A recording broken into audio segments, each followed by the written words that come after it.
If you got a Porsche 911 997 body, this is a 2007 Carrera, and you're looking for the color code either to paint it if you're a painter, or if you're trying to get some touch-up paint from the store, there's going to be three places it could possibly be.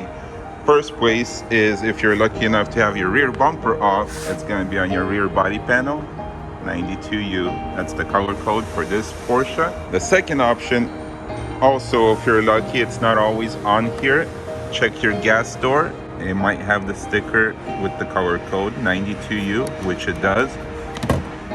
Third option is look in your glove box and find that maintenance book. They usually put a sticker inside the book that has your color code, which is right there, L92U. If you checked all of those places and you still can't find it, you don't have the maintenance book, the gas door doesn't have it, and your rear bumper is still on the car, get the VIN number, call your local dealer, and I think they'll be more than happy to assist you and give you the right color code for your car. Hope this helps. Thanks again.